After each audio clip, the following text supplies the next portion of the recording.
Yahoo!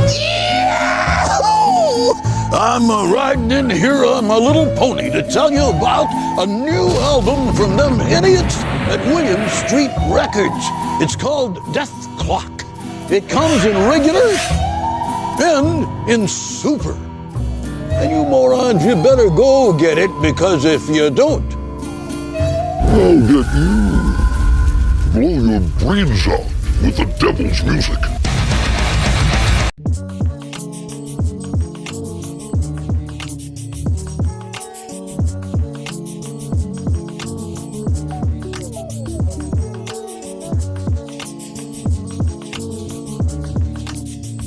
Welcome back to Owls Only, the Adult Swim podcast. I'm your host, Bryce Hope, and can you pass that Prozac shaker? I'm with a very special guest today. It's my friend Rissi. Hello. So we are talking about Metalocalypse Season 1, and I could not do this episode without you, because you're like the biggest Metalocalypse fan I know. Thank you. I'm honored. But this show is also not just about the shows that we do. It's also about like everyone's collective experience with Adult Swim. And so you had a very fun Adult Swim story recently, didn't you? Yes, I did. I met Mr. Dana Snyder himself, and I also met Andy Merrill. Oh, hell yeah. I like meeting Dana Snyder is already cool enough. And then you also throw Andy Merrill in there, and I love it. It's so good. Yeah, no, they were amazing. Should I just tell my story now? Yeah, you can just jump right into it.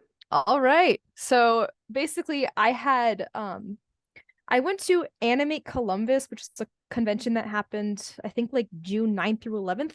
Mm-hmm. And I was super, super nervous to go meet Dana because he's like one of my favorite people of all time. I think a lot of people who watch Adult Swim could say that. Yeah. So I was supposed to go with my friend, and she was puking all morning, so I had to go alone.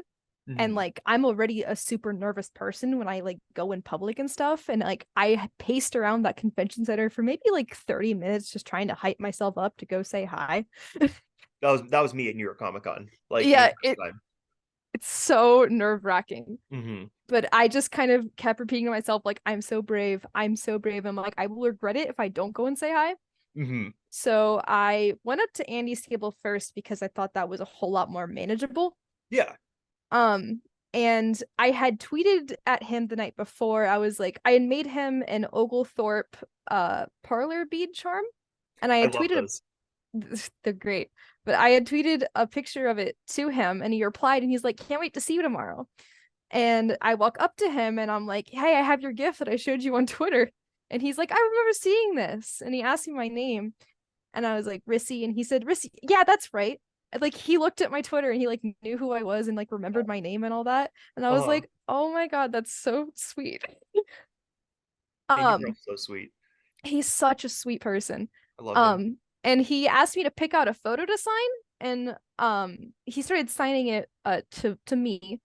And I asked him how much I owe him, and he just put a finger up to his lips and he just said, shh, like it's a free autograph. So yeah, I saw his sign and the autographs for $40, and he just gave it to me for free because he liked his gift so much. I don't know.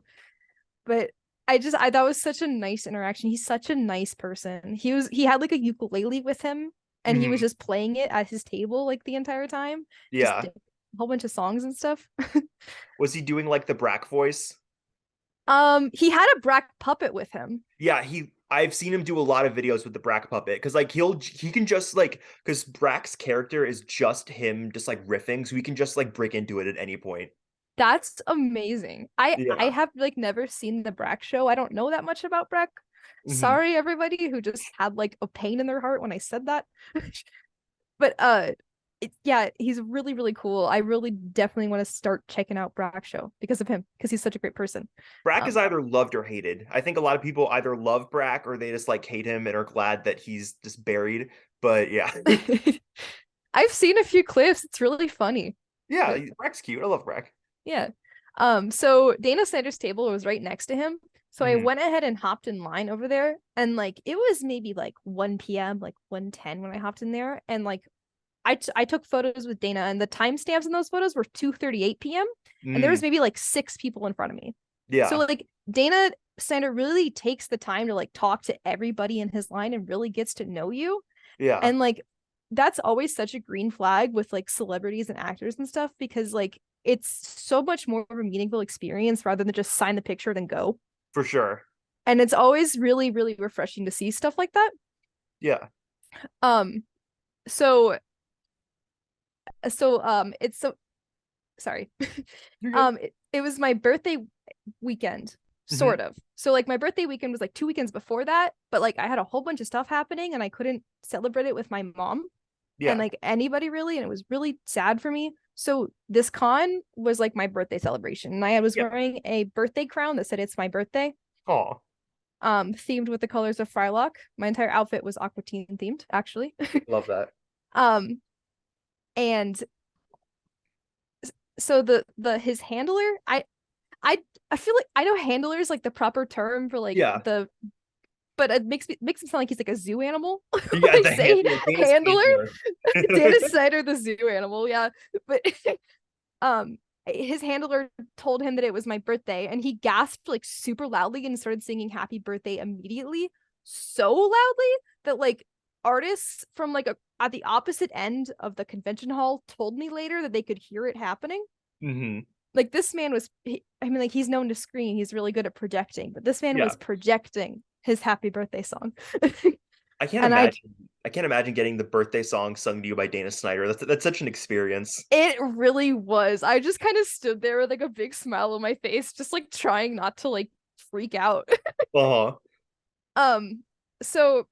the first thing that he asked me is that while I was pacing around the convention center trying to get over my nerves, and I had a bunch of artists give me like free things because it was my birthday, and like everybody there was so nice. But one of the pins I got says Autism Queen because I am autistic, and I was wearing it on my lanyard, and it's like the first thing that he asked me about. He's like, "What does that say?" And I said, "Oh, it says Autism Queen because I'm autistic, and I got this from one of the artists here." And he said, "Oh, that's cool. That's cool." So Dana Snyder approves of autism. Thank you, sir. But so the next thing he asked me is, he's like, "Let me see the whole outfit because like I am covered in head to toe in just Aqua Teen things." And he's like, "Can I take a photo of you?" And I'm like, "Of course. Oh my God, how could I say no?" And he takes the photo of me, and it kind of feels like how a dad takes a photo of his kid, because I was just kind of posing there, and he's kind of like taking his time to like focus it, and it was just really, really funny. And like I see him kind of open like a text chat on his phone, and I'm like, what is he doing? And he then tells me, "I just sent this picture to Dave Willis, Matt Malario." Is that how you say his name? Matt? I think it's Malero. It's Malero? Really, malaria. Like yeah, it's really hard. But like the whole Aqua Teen crew. And I just like I was like, oh my God, because like this picture of me just got sent to like the whole entire Aqua Teen crew, taken by Dana Snyder. Like a picture of me is on Dana Snyder's phone right now. Yeah. Fucking mind-blowing. That is insane. Yeah. He later showed me like text messages from them, and I remember that Matt said like, "Wow, like cool. I really like the pink one or purple one. Whatever the color of is." He said he likes because he's Yeah. But he asked me my name. He starts signing the picture. He had asked me my name. I said Rissi, and like a common mispronunciation is Rissi. But he pronounced it like Rissi the entire time after, and like that's fine because I feel like that makes sense with the way that Dana Snyder like sounds. Yeah. Rissi just fits because like Rissi doesn't fit. Like yeah. It flows more naturally with Dana's voice. Yes, exactly. So and then I mentioned to him that like my birthday crown is like Frylock themed because he's my favorite Aqua Teen. Sorry. And he said, "Oh man, you're almost perfect." And I was like, "You think I'm perfect? Oh my God." So, and then he had a picture of Al on his table. And so I mentioned him like, "Hey, like Alchemist was like the first character from like the first character that I knew you as. I watched Venture before I watched Aqua Teen." And we talked about the movie trailer a little bit. And I mentioned that like Al isn't in it. I asked him if Al will be there, and he promises me that Al is in there and that he has 3 lines. Very important. he said that like when he was reading the script, Mhm. the very last page of the Venture Bros movie script made him cry, and he doesn't really ever cry over scripts that he's given, and like that terrifies me because I'm like s- I'm so scared. I'm so scared. I know I'm gonna bawl my eyes out.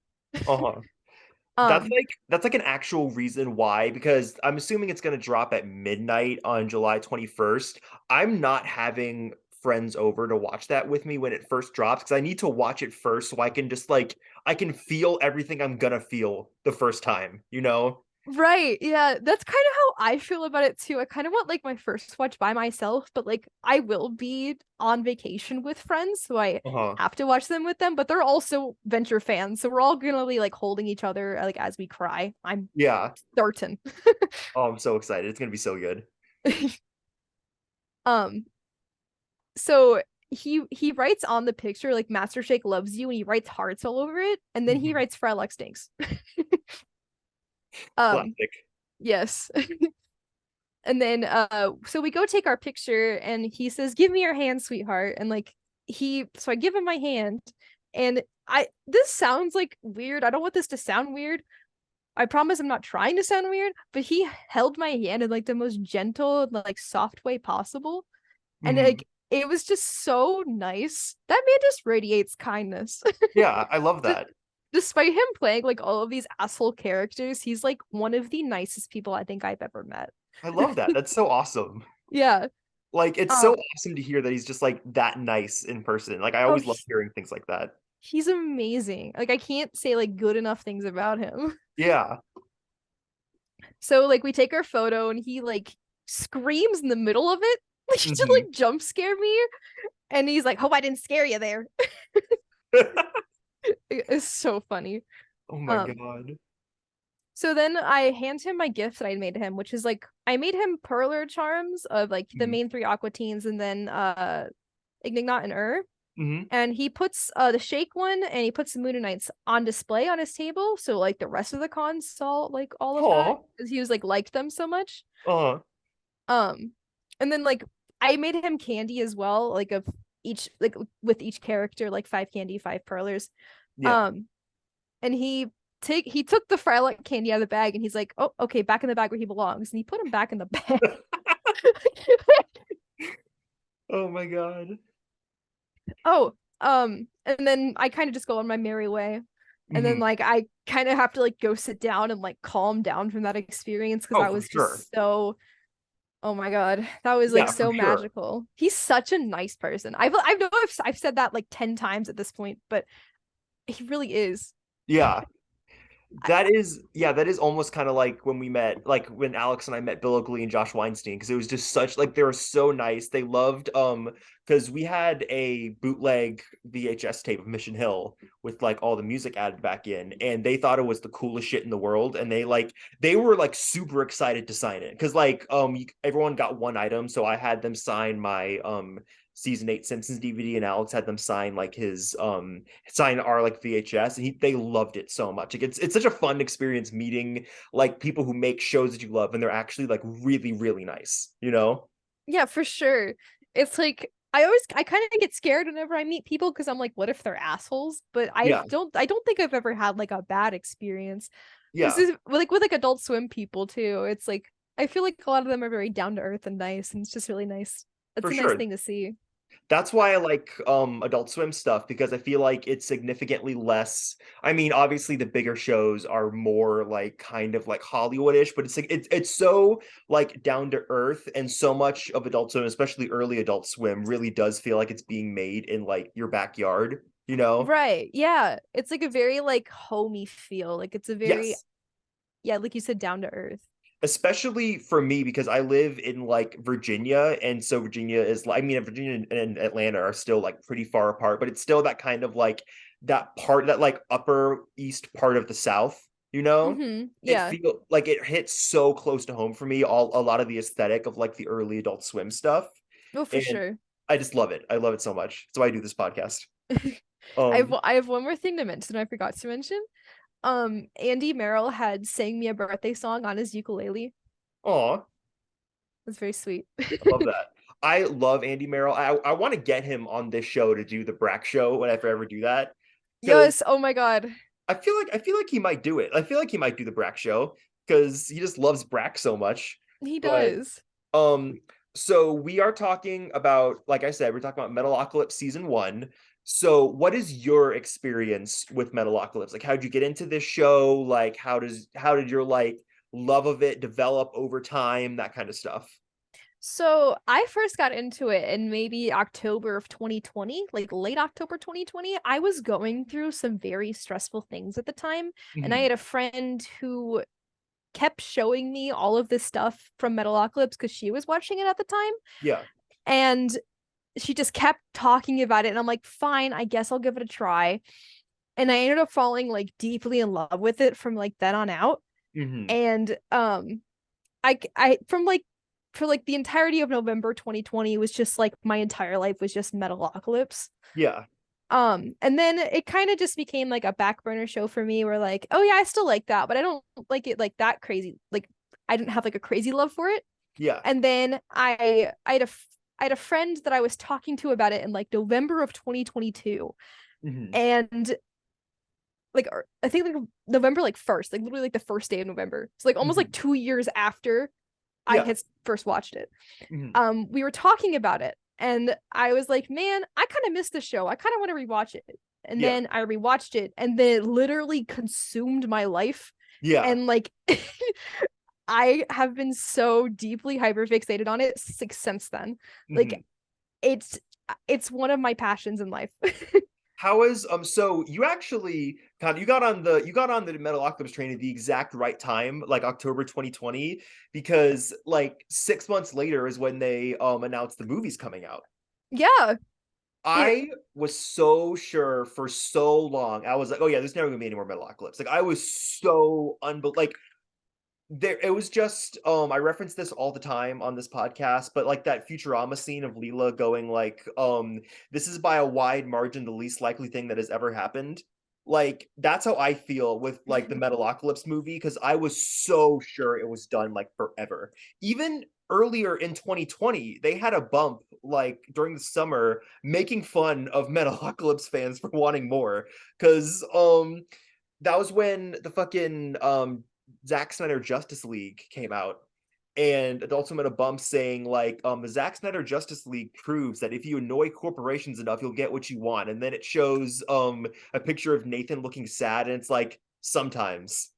oh my god. I didn't even know about that. Oh my god.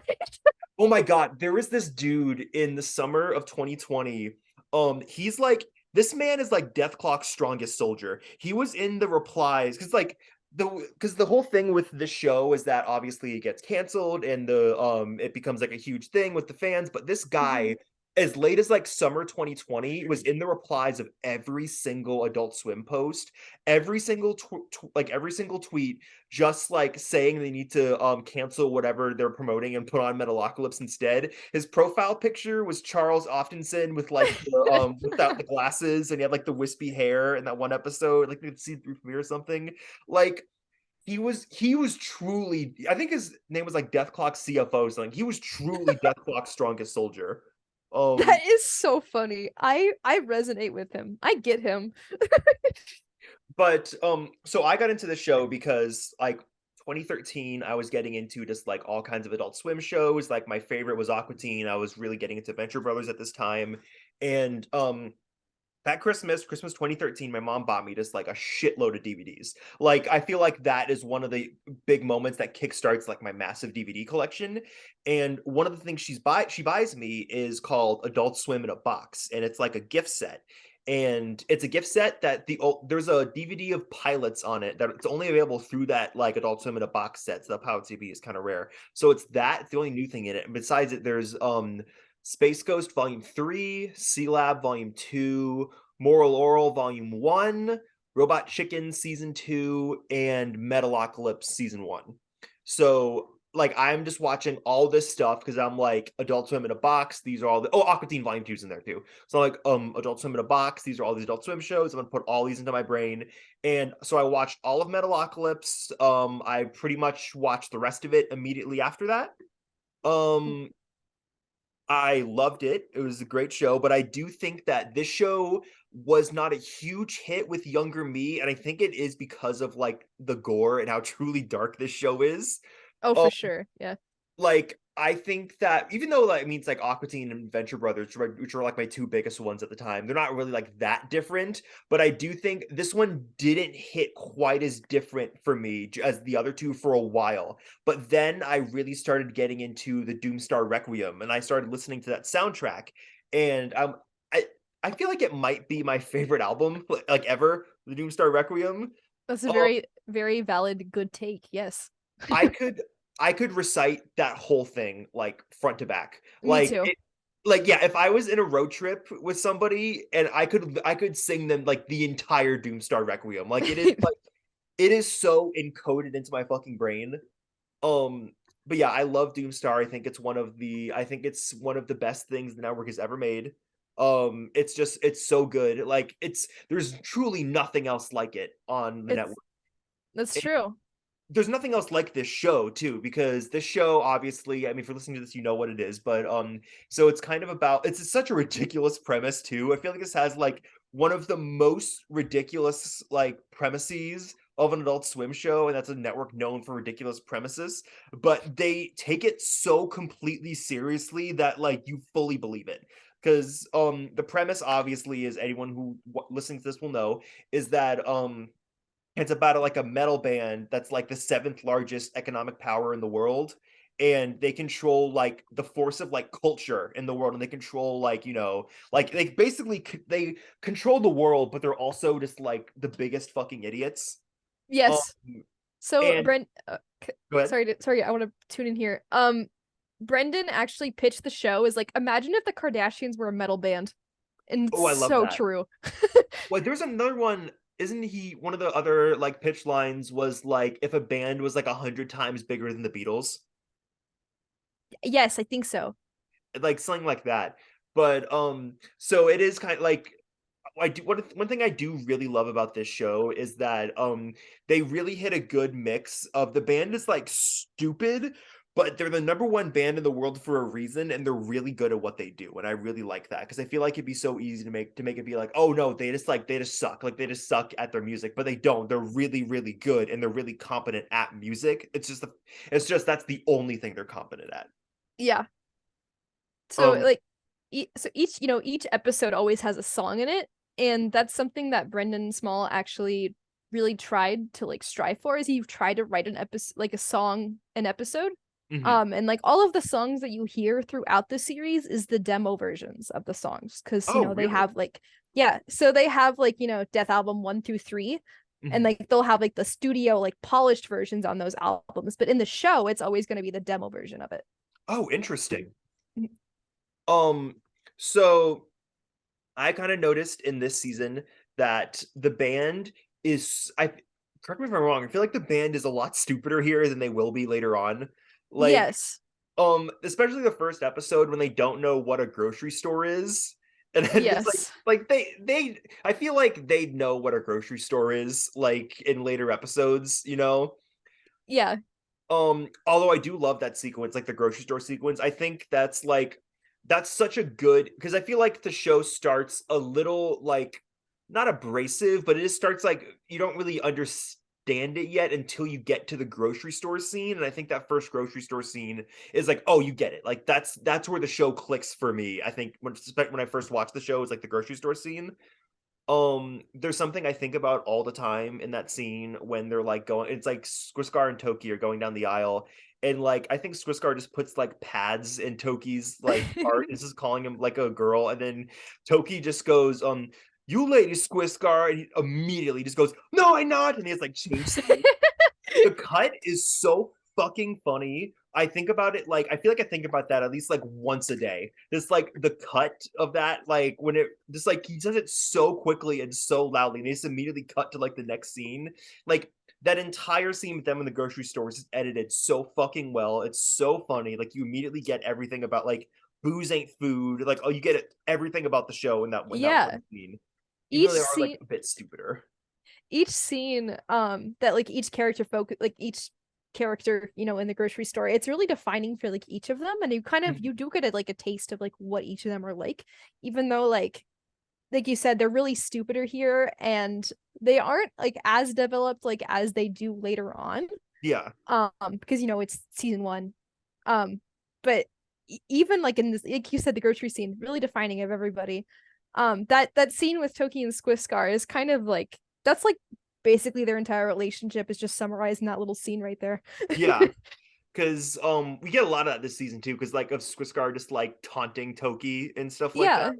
But I do love, I'm gonna bring up the Doomstar Requiem a lot because it's like my number one thing I associate with this show. But I do love that Squiscar is the one that brought Toki into the band. Like, yes, I for love sure. that. Because I love that even though they do kind of like mess with each other a lot, I do love that there is that real sense of they do actually like each other, even though like they're assholes to each other all the time. Like the Murder Face episode, because I feel like any other show, a lot of Adult Swim shows would just be like, oh yeah, they get him nothing and that's the joke. But no, they did get him like the JFK car with like the seat in it. I do like that they actually like each other, and they actually do like I said, they're like they don't hate each other. I feel like it would be much easier to make a show where they just like hate each other all the time. But no, like they're friends, they like each other. I love that. That's something that Brendan tried to really incorporate into his show.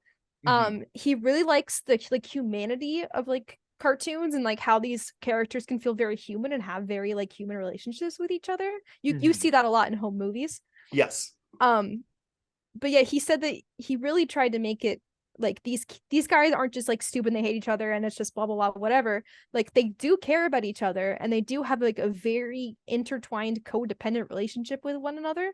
And it really does show they do care about each other. This show is also I feel like when you first watch it, it feels like it's such a huge tonal departure from home movies, but it's really not, because I feel like both this show and home movies, they're very conversational. Like a lot of the shows are just characters like sitting. A lot of the shows are, both of them are just like Brendan himself, just like talking. And also both shows are at their core about creativity. It's just like in home movies, it's about like Brendan making his movies, and in this show, it's about like the band making their music.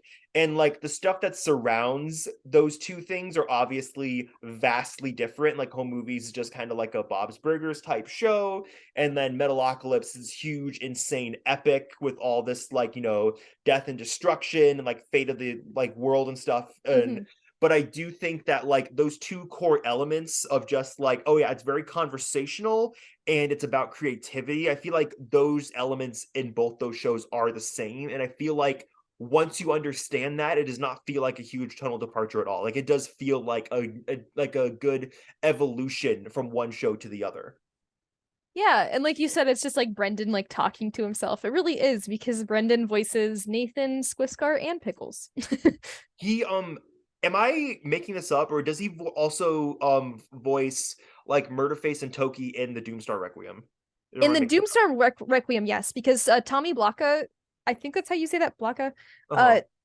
He's the voice of Toki and Murderface normally, but I believe he was too busy to be in Doomstar. So he's unfortunately not involved with that project. So Brendan does the singing voice for Murderface. He doesn't sing all that often because, you know, it's not Tommy. But Toki's singing voice, because Toki doesn't ever speak in that movie. His singing voice is done by Mike Keneally, which is their like their tour when Dethklok tours. I believe he's like their guitarist or something. Oh, okay. So yeah, he's like in the Dethklok touring group when they do like real life tours. Yeah. I never knew that. I always thought, oh, that's just Brendan doing it. But no, that is insanely interesting. I never knew that. Yeah. But so yeah, like Brendan also voices Charles Oftenson, the sort of like manager, and I feel like he's definitely my favorite character. I love Charles. I feel like I kind of noticed this season, like this rewatch, he really doesn't do that much in season 1, because in like he's there and he's like obviously doing the stuff that he normally does, but I feel like in seasons like 2, 3, and 4, he's like way more prominent, to the point that like I know the season 3 finale is like basically the entire episode is the band acting really sad when Charles like yells at them. Like they're just like Yeah. by the end of season 3, they're just like his kids, and in this one he is kind of more like their butler, or like like he's like their manager here, and almost kind of like a butler type thing where they're like kind of assholes to him. But by the end of season 3, they're like, Charles yelled at me. Like they're like sad about it, you know? Yeah, he kind of like slowly becomes like a father figure to them, and he kind of is like their dad. Yeah, He kind he's of just definitely like the calls dad. all the shots. I'm go ahead.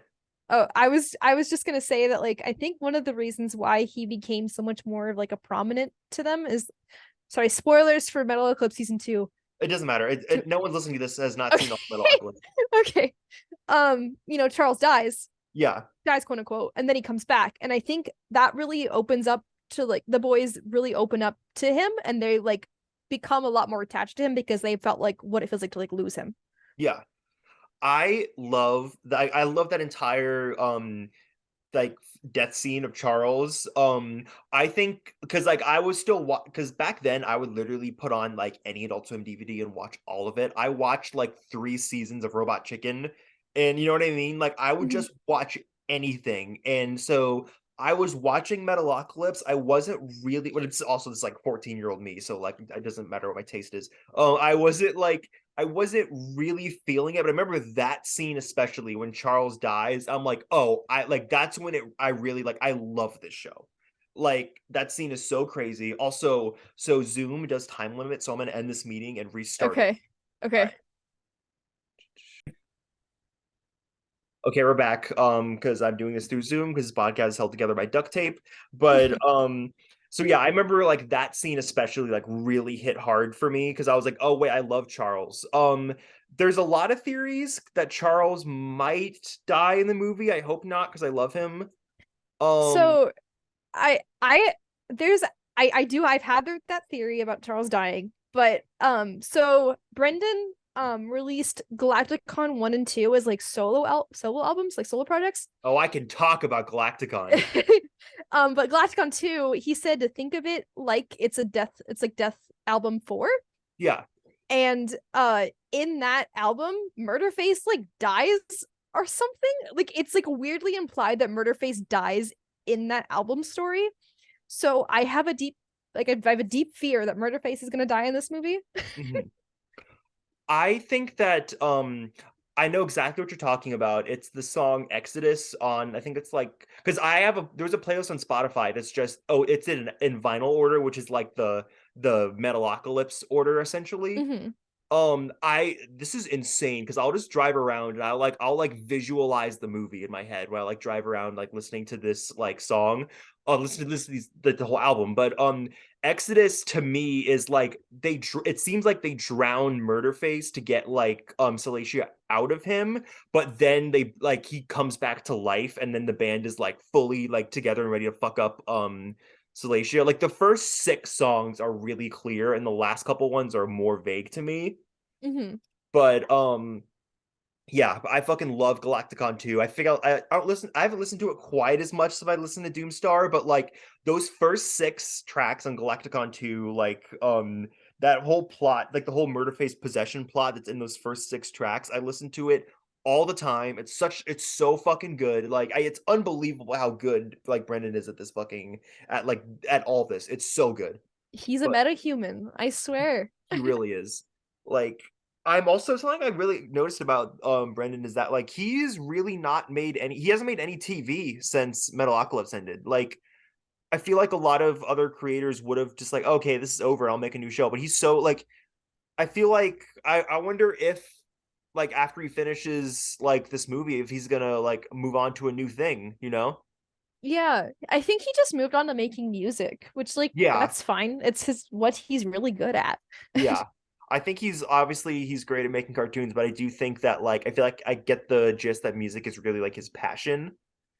And I can definitely see him just doing like music after this. But oh yeah, also pretty decent chance that that movie is coming out like almost exactly a month after the Venture Brothers movie, which is insane. Oh Like, my God, I am not mentally prepared for like the back to back. like that is going to be fucking crazy. I can't believe that's actually happening. I really do hope that it's happening because I hope that it does come out. Like, I would love if it came out in August because I just want these movies now. Like, I want to hold like the Bob's Burgers movie, Aqua Teen Forever Plantasm, like the Venture Brothers movie, and the Metalocalypse movie. I want to hold all four of them in my hands at the same time and be like, yes, like my new Adult Swim movies. Like I want them on my shelf so bad. Um, so you wrote down like a list of your like favorite episodes of the season, right? Yes. Do you want to go through that and kind of talk about like because you're I've watched this show, but I don't know this show back to front like I do like Aqua Teen or like Venture Brothers. I feel like I've probably binge watched it maybe like five-ish times over the course of the past like 10 years. So you definitely know this show like back to front better than I do. So I want to hear what your opinions are on like the best episodes of this season. So, so I'm gonna highlight the pilot because it's the pilot. Of course. There's because the pilot it just has such a unique feel to it compared to like the rest of the series. It definitely does. Like Toki's voice isn't quite Toki's voice yet, and he doesn't really become like Toki's voice doesn't become like a thing until like maybe at the end of season 1. Like it takes like a long time for Tommy to like really nail that voice. Yeah. And then also another fun fact about Tommy, he has to put paper in his mouth when he first did Murderface's voice to get like that lispy I can effect. hear it. Yeah. Yeah, and like that it makes me feel so grossed out because like my sensory issues like hate that. The thought of like paper in my mouth is awful. Oh my God. Yeah. But like you said, the grocery store scene is just like one of the really defining things about it. And their chef Jean Pierre dies in that episode, and then he becomes like this like zombie person like by the end of it, and he's kind of like a reoccurring like background character. Yeah, he's there. Like the rest of the show, he's there. Yeah, it's like a really nice, neat, fun little thing. Uh-huh. So another episode I wanted to talk about was episode 3, which is Happy Death Day. It's the first episode that really got me hooked. I remember like the feeling of watching it for the first time and being like, okay, this is a show I can get behind. Yeah. Like the song Birthday Death Day from that episode, like really just like hooked me in. I'm a huge metal fan myself. And I just vividly remember like listening to it on repeat. Yeah. I really like that song. Yeah. And that's also the introduction of Roxo, which is like a really popular fan favorite character. Yeah, that's one of the big things from the show I like really stuck with me is Dr. Roxo. Yeah, I always compare him to like Tally from South Park. Like he kind of just has like that own like his own fans. Like he's really popular. Yeah. Yeah. He's a rock and roll clown. He does cocaine. He does yes, cocaine. yes. Uh-huh. Okay, and then that's all I pretty much have to say about that one. Yeah. Death Troll episode 4. This episode's impact on its fandom is crazy because like Awaken is from this episode, and Awaken is their most popular song.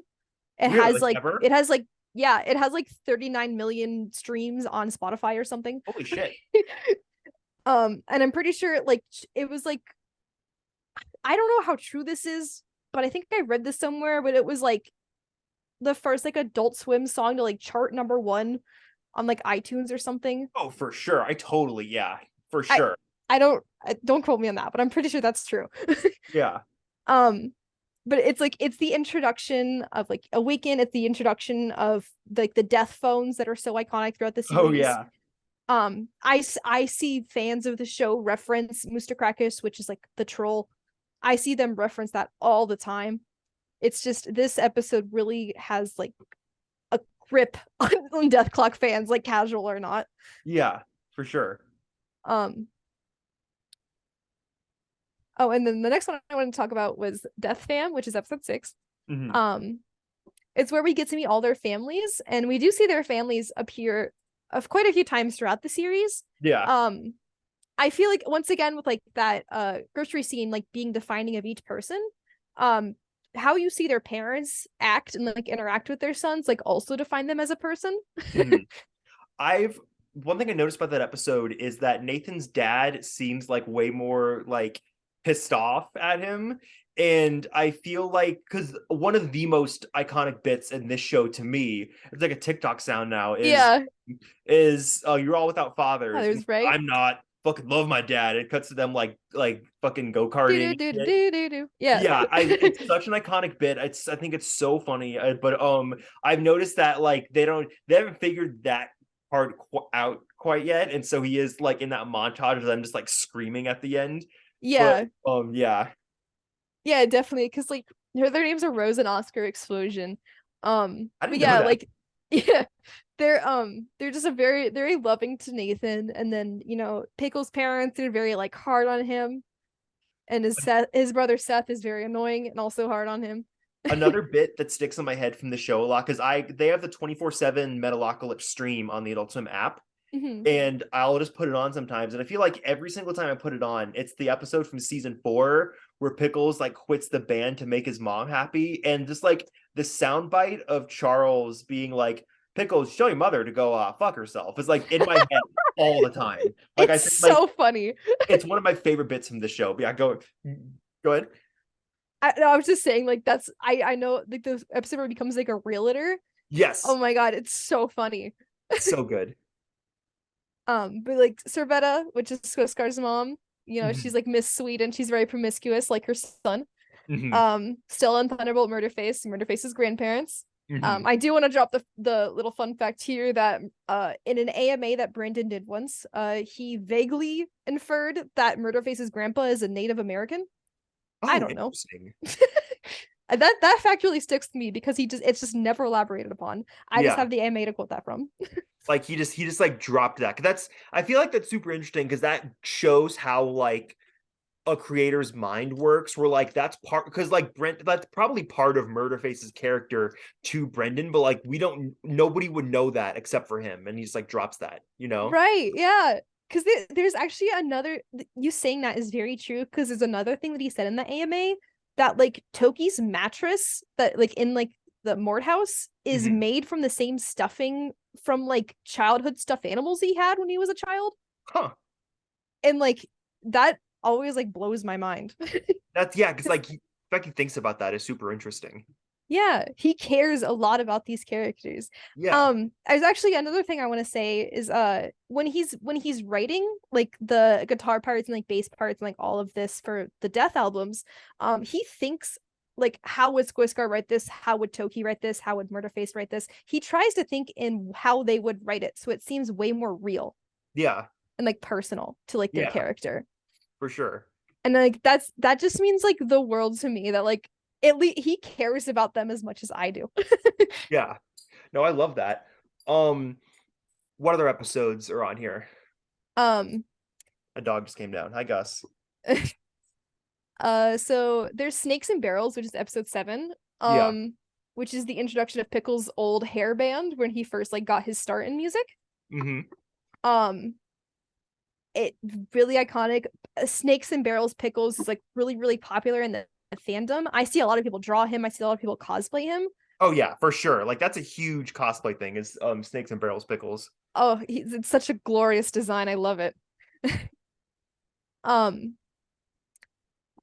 then I guess I'll also talk about Blues Clock from the season, which is episode 14, because a lot of people don't like this one.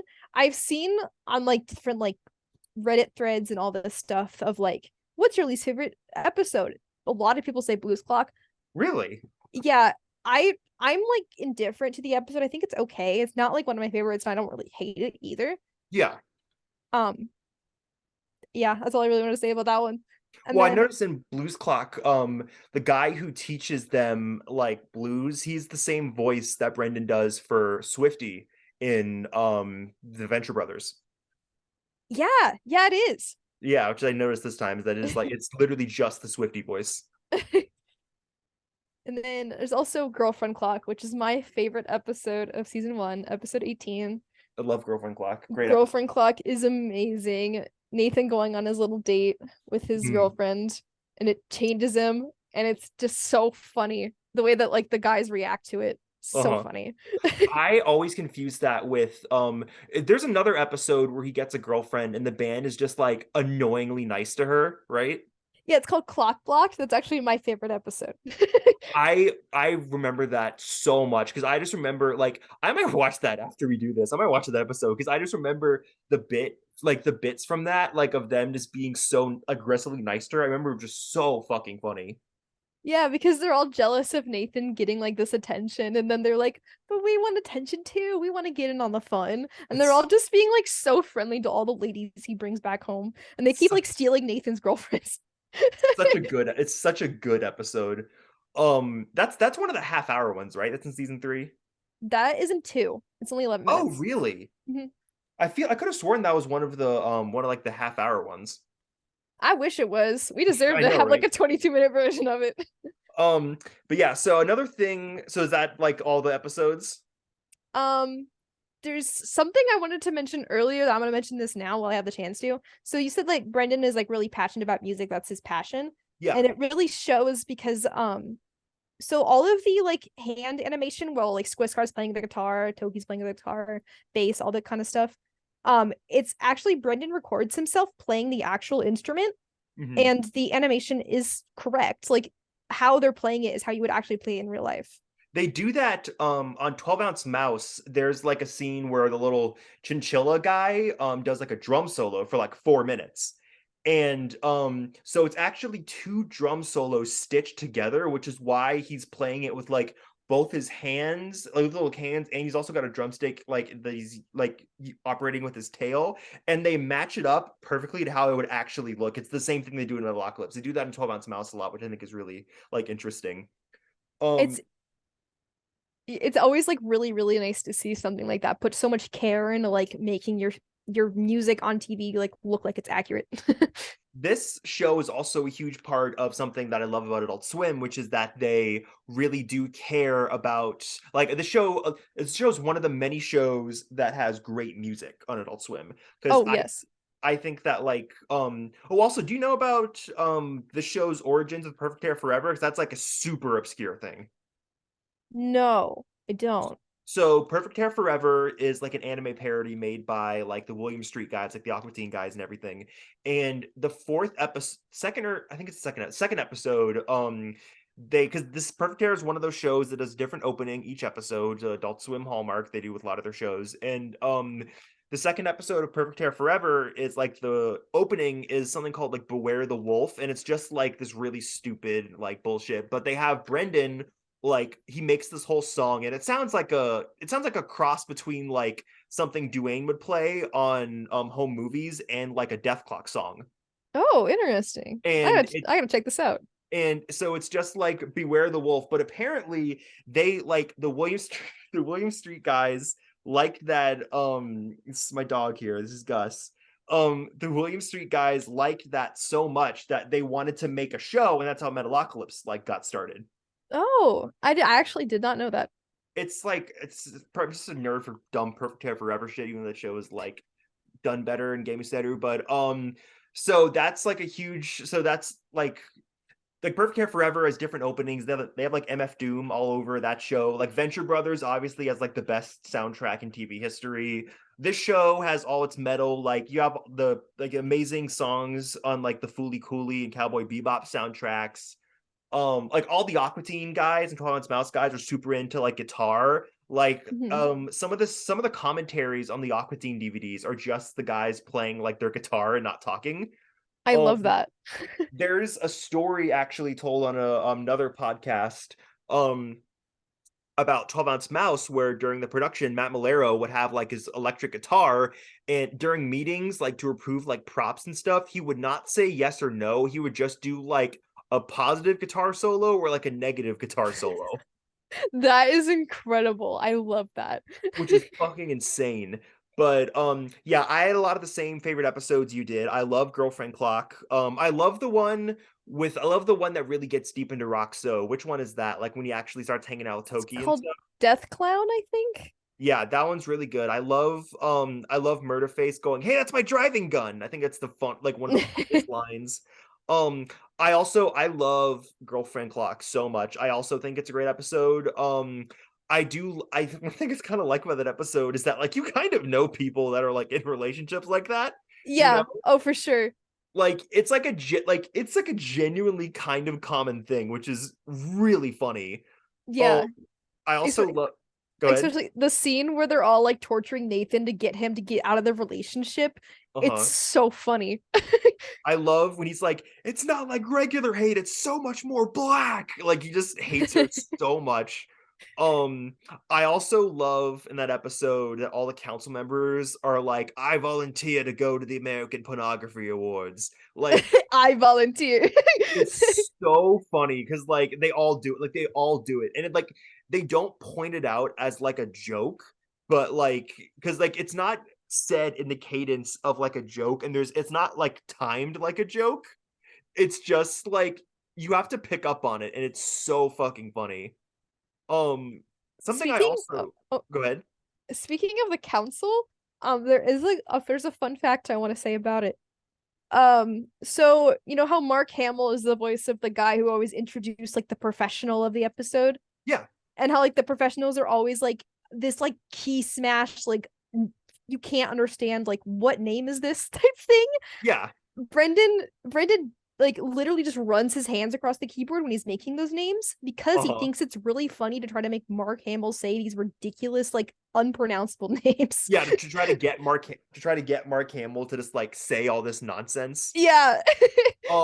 So something I also wanted to talk about with Girlfriend Clock is that like because at the end of Doomsday Requiem, obviously Nathan and Abigail get together. And Mhm. then the synopsis for the movie says that like I'm reading a synopsis right now because like there is an old synopsis and a new synopsis similar with like the Venture Brothers movie. But this one says after the heroic rescue of Toki Wartooth, the Dethklok frontman Nathan Explosion finds himself traumatized in a brutal professional and romantic flat spin, all while he is tasked fulfilling the prophecy and confronting the ultimate songwriting challenge to save the planet. So this is really interesting to me because I feel like Nathan's relationship with Abigail would have been like a footnote in the movie just based on like Galacticon 2 and stuff. I feel like initially would have been more about like Murderface's possession and like the end of the world and stuff. But I'm really interested to see like the fact that Abigail's relationship with Nathan and like how that works is going to be like a big part of this movie because obviously like Abigail is much more of a character than Rebecca is in Girlfriend Clock, but I feel like they might do a little bit like not the same as Girlfriend Clock, but might tread some similar ground to this and like the one with like the band being overly nice to Nathan's girlfriends in season 2. Like I feel like they might tread some of this ground again in the movie in like a different way. Oh, for sure. I wonder if that means like Abigail's gonna like do something evil.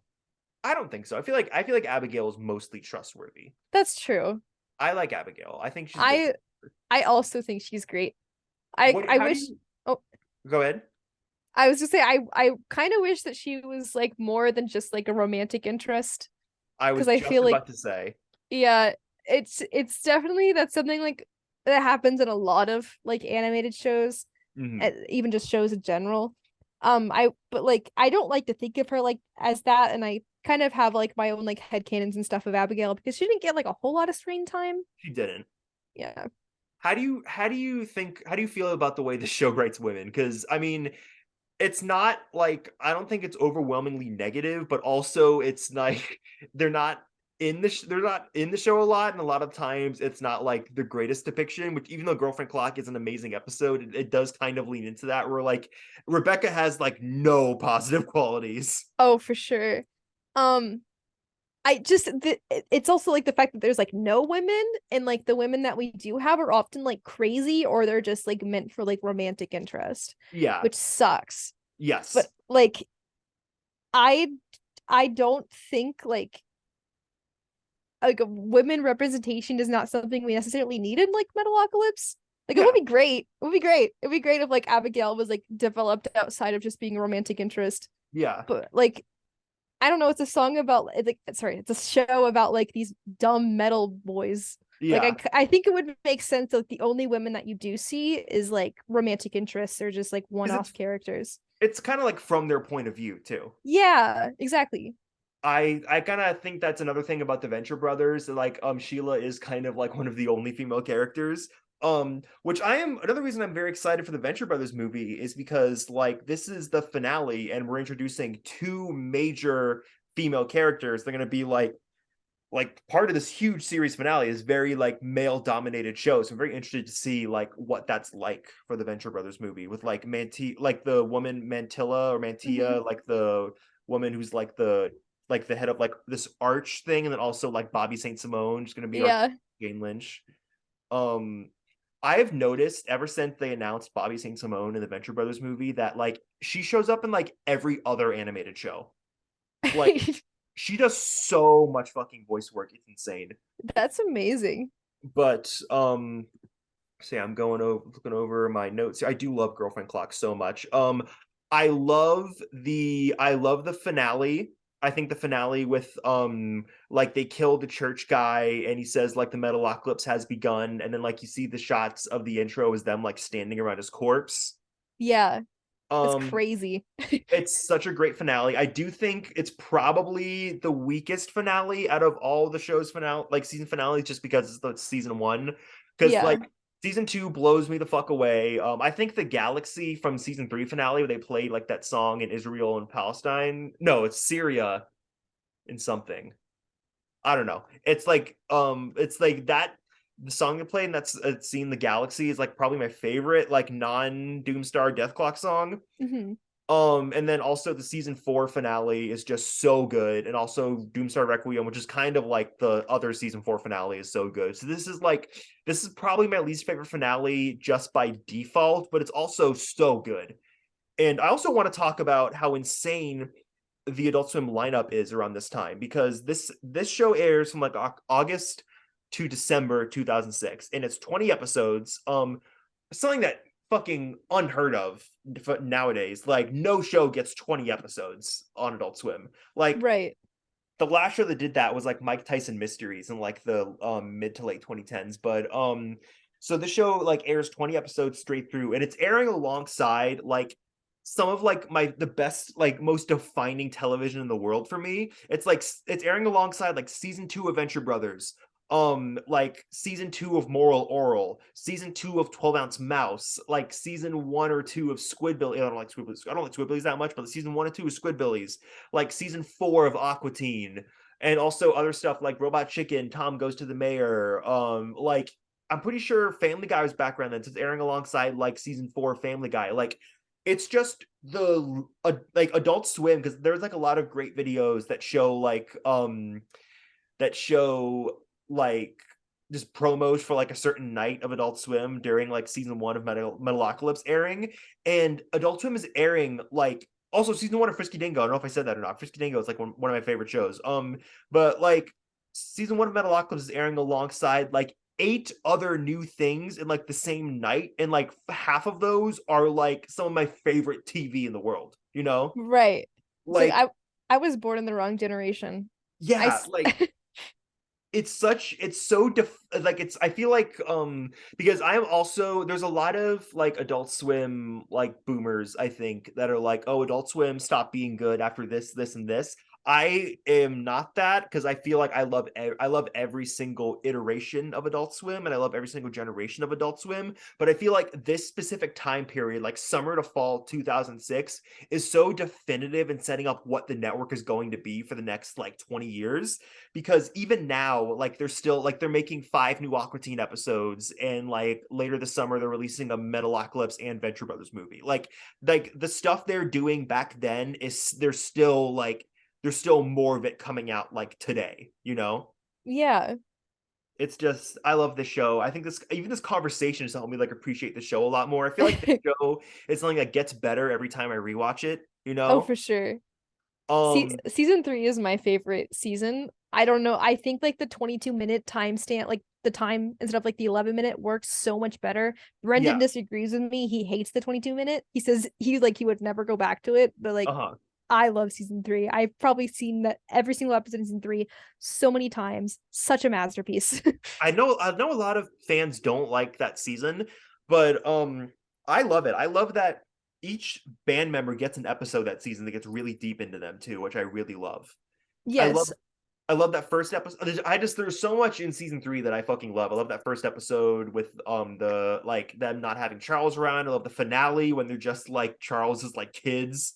There's just so much. I feel like the show also gets so much deeper into its lore as it goes on, because obviously like one thing we need to really touch on is the lore, which we'll do real quick before we sign off. But the lore is like they're like this band foretold in an ancient prophecy that's going to like at first you think they're going to destroy the world in an apocalypse of metal, but now it really seems like they're going to save the world from an apocalypse of metal. And like Salacia is like Mark Hamill, he's like the half man, and I'm assuming we're gonna find out way more about him in the movie. You kind of get more and more as the series goes on. But Salacia is like this guy who runs the council. He's monitoring Dethklok, but he won't move on them, and he won't let anybody else move on them for a while because some fucked up reason. How often have you like really like gotten deep into like Galacticon? Like have you like, because I've read like pages upon pages of like analysis about it. Have you done like that kind of stuff with it? I have not. I've listened to Galacticon 1 like several times. Like I know that one's not connected to like Dethklok at all. Yeah. And I've probably only ever listened to Galacticon 2 like maybe like once through in like its entirety. And I've listened to like I think it's called like Highway 666 or something, like maybe a few times. I think Icarus 666. It's something about a 666, yes. Yeah. But I haven't listened to Galacticon 2 like all that much, to be honest.